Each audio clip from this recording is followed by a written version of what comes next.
अस्मद्गुरुपरमगुरून्यतिवरपूर्णौ सयामुनं रामं पद्माक्षनाथषडजित्सेनेशरमारमापतीन् वन्दे वन्दे बृन्दावनचरं वल्लवीजनवल्लभं जयन्ती सम्भवं धाम वैजयन्ती विभूषणं प्रणामं लक्ष्मणमुनिप्रतिगृह्णाति मामकं प्रसादयति यत्सूक्तिः स्वाधीनपथिकां श्रुतिम् ஸ்ரீபாஷ்யக்காரனுடைய சரமோபதேசத்தில் 5 வார்த்தைகளில் 3வது வார்த்தையில் இருக்கக்கூடிய 5வது கைங்கரியம், கடைசி கைங்கரியம், எல்லாருக்கும் பொதுவான கைங்கரியம்.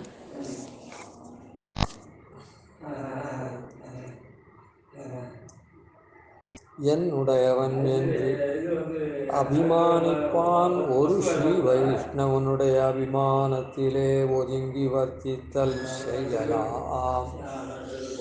இந்த இடத்துல இங்கே ரொம்ப ஆச்சரியமான பதப்பிரயோகம் பண்ணியிருக்க. என்னன்னா, என்னுடையவன் என்று அபிமானிப்பான் ஒரு ஸ்ரீ வைஷ்ணவன். அபிமானத்திலே ஒதுங்கி வர்த்தித்தல் செய்யலாம். அதாவது ஸ்ரீ வைஷ்ணவாள் அநேகம் பேர் இருக்கா. அதில் யார் நம்ம இவன் நம்முடையவன் அப்படின்னு அபிமானிப்பானோ அவருடைய அபிமானத்திலே ஒதுங்கி வர்த்திக்கணும். நன்னா புரிஞ்சுக்கணும். என்னுடையவன்னு யார் அபிமானிப்பாளோ அவளுடைய அபிமானத்தில் ஒதுங்கி வர்த்திக்கணும்னு சொன்னார். சரி, அப்போது ஒரு 4-5 பேர் நம்ம அந்த மாதிரி அபிமானிப்பாளாக இருந்ததுன்னு சொன்னேன். அப்போ என்ன பண்ணுறது அப்படின்னு சொன்ன, யார் முதல்ல அபிமானிச்சு பண்ணாலோ அவள் நமக்கு ஆத்ம சமர்ப்பண பர்யந்தம் அபிமானம் நம்ம இடத்துல கொண்டாடினா என்ன பண்ணுவாவா, நமக்கு உண்டான ஸ்ரேயஸுக்கு உண்டான வழியை பண்ணுவாள். ஸ்ரேயஸுக்கு உண்டான பரம நிஷேயஸாக இருக்கக்கூடிய பரமபதம், அந்த பரமபதத்துக்கு பெறத்துக்கு சாதனம் பிரபத்தி, இத்தை யார் பண்ணி வைப்பாளோ, அந்த ஞானத்தை உண்டு பண்ணுவாளோ இல்லை அந்த உபாயத்தை அனுஷ்டிச்சு வைப்பாளோ அவள் பிரதானமாக எடுத்துக்கணும். மற்றவாள்லாம் சிக்ஷாந்தகாராக இருக்கக்கூடிய சிக்ஷாந்த ஆச்சாரியனா எப்படின்னா, அவர் பிரதானமாக சொல்லிட்டார், மீதி பேர்லாம் சிக்ஷா பண்ணுறார். நமக்கு எப்படி பெரிய நம்பிகள் பிரதான ஆச்சாரியன் ஸ்ரீபாஷ்யக்காரருக்கு, திருக்கோட்டியூர் நம்பி திருமலை நம்பர்கள் பிரபதிகள்லாம் சிக்ஷகாந்தர் ஆச்சாரியர்கள். அதனால் அப்படி பிரதான ஆச்சாரியன் சிக்ஷகாந்தர் ஆச்சாரியால் இடத்துலையும் நாம் ஒதுங்கி வர்த்தித்தல் பண்ணலாம், தப்பு கிடையாது. ஆனால் பிரதான ஆச்சாரியனை ஒதுங்கி வர்த்தித்தல் பண்ணணும். இப்போது இதில் ஒரு 2 சம்சயம். என்ன சம்சயம் அப்படின்னா, பிராயசா நம்முடைய ஆச்சாரியர்கள் நம்மோட பெரியவாளாக இருப்பாள். அவளுடைய காலம்தான் முன்ன இருக்கும், முடிஞ்சு போயிடும். அவள் தான் திருநாட்டுக்கு முதல்ல எழுதுவாள். அதுக்கப்புறம் நாம் இங்கே இருந்து பண்ணுவோம். அதுக்கப்புறம் நமக்கு சரீர விவரத்தில் நாமும் அவளுடைய அடிச்சோடு அவள் போன வழியில் நாமும் பின்னாடி பார்த்து போக போகிறோம். அப்போது இந்த ஒதுங்கி வர்த்தித்தல் செய்யலாம்ன்றது ஆயுஷ் பர்யந்தம் பண்ண முடியாத ஒரு காரியம். அப்படி தானே தேர்றது. அதனால் ஆச்சாரியன் இருக்கிற போது அதோடு கூட பிரத்யக்ஷே குரவஸ்துத்தியாகான்னு வேறு சொல்லியிருக்குது சாஸ்திரம். அப்போது அதுவரையில் பண்ணினா போருமா அப்படின்னா இல்லை, ஆயுஷ் பர்யந்தம் இதை பண்ணணும். அப்போ அவர் இருக்க மாட்டார். அப்படின்னு சொன்னால் இப்போ ஆச்சாரியனுக்கு போற்றி யுகப்பதும் புந்தியில் கொள்வதும் பொங்கு புகழ் சாற்றி வளர்ப்பதும் சற்றல்லவோ முன்னம் பெற்றதற்கு அப்படின்னு சாச்சாரு. அது என்னது? அவர் இருக்குச்சே மாத்திரம் இல்லை, அவர் பரமபதிச்சாவட்டும் அவருடைய புகழை சாற்றி வளர்க்கணும். இப்படி ஒரு மகான் எழுந்தருள் இருந்தார், இப்படி அவருடைய குணாதிசயங்கள், இப்படி அவருடைய உபதேசத்தினுடைய சீர்மை, என்னுடைய ஆச்சாரியனாகப்பட்டவர் இந்த மாதிரி எனக்கு உபதேசம் பண்ணார், நான் உனக்கு அந்த மாதிரி அந்த ஆச்சாரியனுடைய கருணையினால் பெற்றதை உனக்கு உபதேசம் பண்ணுறேன், உனக்கு சொல்லித்தரேன் அப்படின்னு மற்றவர்களுக்கு நமக்கு கீழே இருக்கிறவர்களுக்கு சொல்லி தந்து அந்த ஆச்சாரியனுடைய அனுகிரகத்தினால இந்த ஞானம் பெறப்பட்டது, அதை உனக்கு நான் தரேன் அப்படின்னு அந்த ஆச்சாரியனுடைய புகழை பரப்பணும். அதுதான் பொங்கு புகழ் சாற்றி வளர்ப்பதும் அப்படின்னு சொன்னோம். அதனால் ஆச்சாரியனுடைய சரி, இந்த ஆச்சாரியனுக்கு அபிமானமாக இதெல்லாம் இருக்குமா அப்படின்னா நிச்சயமாக ஆச்சாரியனுக்கு அபிமானத்தில் இருக்கும். எப்படின்னு சொன்னால், ஆச்சாரியனுடைய திருமேனி வேணால் இங்கே இழந்துட்டுமே தவிர ஆச்சாரியன் ஸ்ரீவைகுண்டத்தில் இருக்கார். எப்படி இந்த இடத்துல என்னுயிர் தந்தளித்தவரைன்னு ஆரம்பித்து சடகோபன் சேனநாதன் இன்னமுத திருமகளின் இவர முன்னிட்டெம்பெருமான் திருவிழை அடைகின்றேனே அப்படின்னு இந்த இடத்துல எப்படி நாம் பெருமாள் திருவடியை உபாயமாக பற்றினோமோ அதே போலத்தான் அவர் என்ன பண்ணுறார்? கூறு கவர்ந்த குருக்கள் குழாங்கள் குறைகழற்கு மாறுதலின் நிமகிழ்ந்தெழும் போகத்து மன்னுவமே திருடமாக வசிப்போம். மாறுதலின்னி மகிழ்ந்தெழும் போகத்து. அங்கே வைகுண்ட லோகத்தில் ஒரே மாதிரியாக இருக்கும், இங்கே அப்படி இல்லை. பெருமாளை ஒரு க்ஷணம் சேவிப்போம், இன்னொரு க்ஷணத்தில் நமக்கு சேவிக்கிறதுக்கு உடம்புலாம் தளர்ந்துருக்கும், அதனால் விராமம் எடுத்துக்கிறதுக்கு போயிடுவோம், இப்படியெல்லாம் பண்ணுவோம். அங்கே அப்படி இல்லை, ஏகரூபமான கைங்கரியம். மாறுதலன்னி மகிழ்ந்து எழும் போகத்து. அந்த போகம் குறையவே குறையாது, விருத்தி அடைஞ்சுட்டே இருக்கும். அந்த கைங்கரியம் விருத்தி அடையும், அதனால் போகம் விருத்தி அடையும், போகம் விருத்தி அடைஞ்சால் கைங்கரியம் விருத்தி அடையும். இப்படி அது பாட்டுக்கு எழுந்து மேலே மேலே மேலே மேலே வளர்ந்துட்டே இருக்குமே தவிர அது குன்றவே குன்றாது, குறையவே குறையாது. அப்படிப்பட்ட போகமானது கூறு கவர்ந்த குருக்கள் குழாங்கள் குறைகழற்கு. அங்கே போய் எப்படி இங்கே என்னுயிர் தந்தளித்தவரைன்னு சொல்லி இந்த குருக்கள் குழாங்களை முன்னிட்டு தானே பெருமாள் திருவடி அடைஞ்சோம்.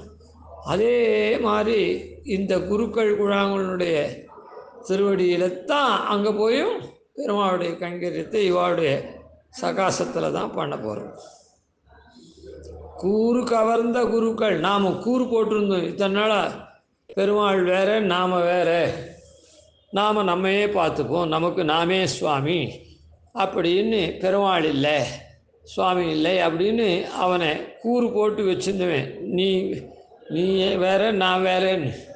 அப்படி இல்லாமல் அதை கவர்ந்தாள் நம்ம இடத்துலேருந்து அந்த அகங்காரம் மமகாரங்களை கவர்ந்து ஒழித்து நம்ம அவன் திருவடிக்கு ஆட்படுத்தினாலே கூறு கவர்ந்த அந்த குருக்கள், நம்முடைய ஆச்சாரியன் இருக்கார், அவர் மாத்திரம் இல்லை, குருக்கள் குழாங்கள் குறைகழற்கு.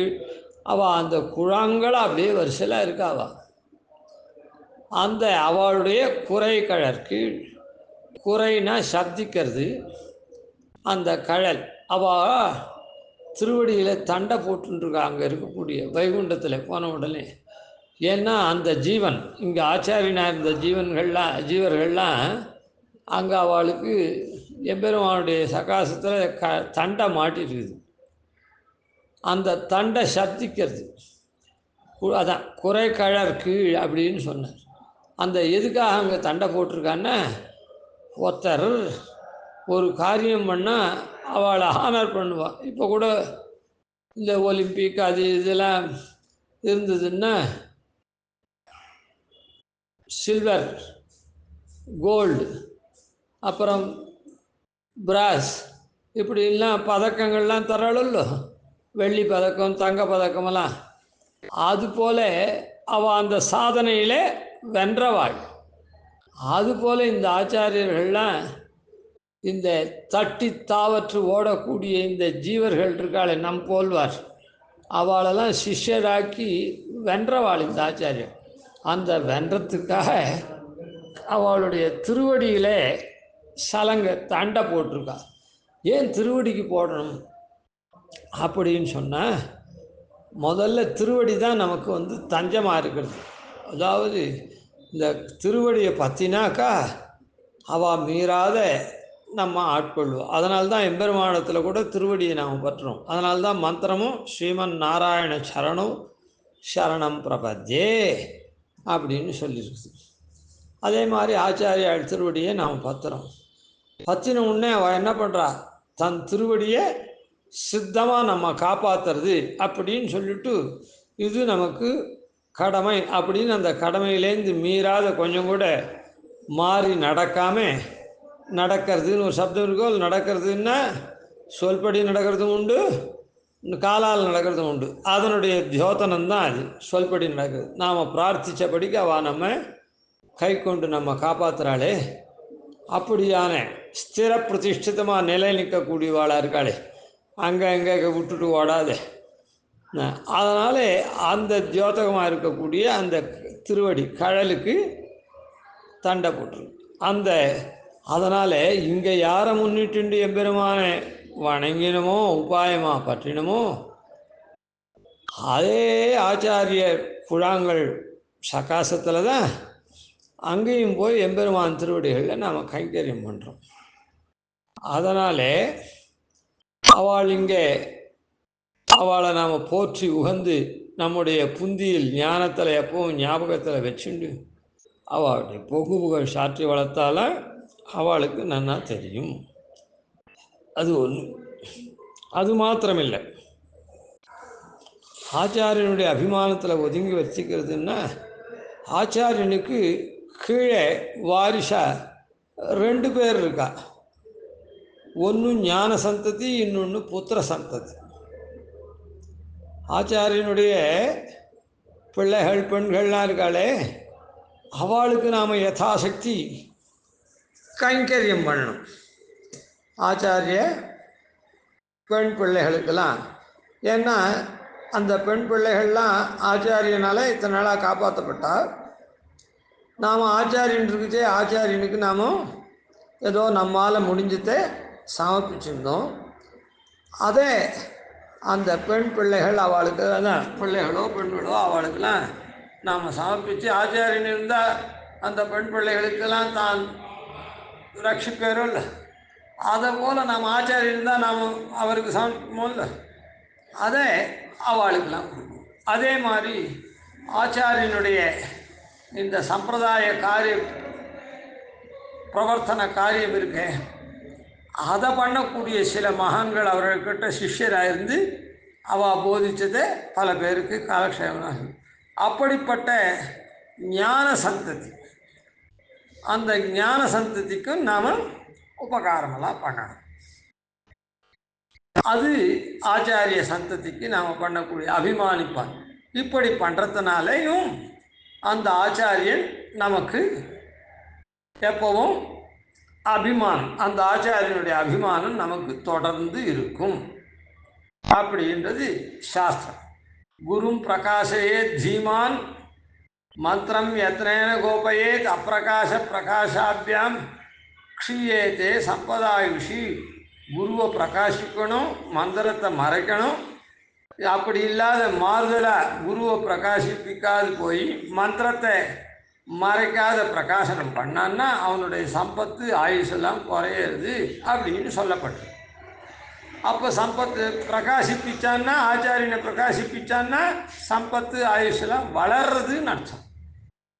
அப்போது இவன் அவருடைய புகழை சாத்துறதோ இல்லை, அவருடைய சந்ததிகளுக்கு ஞான சந்ததி என்ன புத்திர சந்ததி என்ன 2 சந்ததிகளுக்கும் இவனால் முடிஞ்ச உபகாராதிகளை ஆச்சாரியன் இருந்தால் எப்படி பண்ணுவானோ அந்த மாதிரி பண்ணால் அந்த ஆச்சாரியனுடைய அபிமானம் நமக்கு இருக்கும்.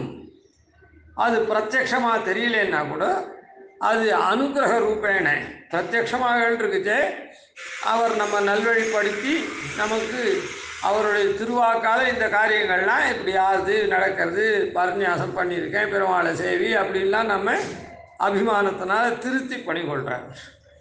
அப்படி அந்த ஆச்சாரியனுடைய காலம் இங்கே முடிஞ்சிட்டா கூட நாம் அதே மாதிரி வர்த்திச்சோன்னா அந்த ஆச்சாரியனுடைய அபிமானம் தொடர்ச்சியாக நமக்கு இருக்கும் அனுக்கிரக ரூபேண. அதனால் இந்த ஒதுங்கி வர்த்தித்தல் செய்யலாம் அப்படின்னு சொன்னாரே, இது ஏதோ கொஞ்ச காலத்துக்கு தான் ஆச்சாரியன் இந்த நில உலகில் ஏழ்ருக்க வரையில் தான் அப்படின்னு நினைக்கக்கூடாது. அந்த ஆச்சாரியன் திருநாட்டுக்கு எழினா விட்டும் அவருக்கு 2 விதமான சந்ததி, ஞான சந்ததி இருக்குது, புத்திர சந்ததி இருக்குது. அதனால் புத்திர சந்ததிக்கும் நாம் உபகாரம் பண்ணணும், ஞான சந்ததிகளையும் நாம் சேவித்து அவகிட்ட நாம் அனுகிரகத்தை பெற்று அவளுக்கு உபச்சாரமெல்லாம் பண்ணணும். இன்னொன்று கூட ஆச்சாரிய சந்ததியில் இப்போ நம்ம சாமானியாளாக இருக்கவாளுக்கு இப்படி, இப்போ ஆச்சாரியனிடத்தில் நல்ல காலக்ஷேபாதிகள்லாம் பண்ணி நல் ஞானங்கள்லாம் பெற்ற மகான்கள் இருக்காளே, அவள்லாம் ஆச்சாரிய சந்ததிக்கு எப்படி கைங்கரியம் பண்ணணும்? நாம் ஏதோ நமக்கு இருக்கக்கூடிய திரவியத்து மூலமாக ஏதோ பண்ணுறோம் கைங்கரியம், இதுவரையில் சொன்னது அது.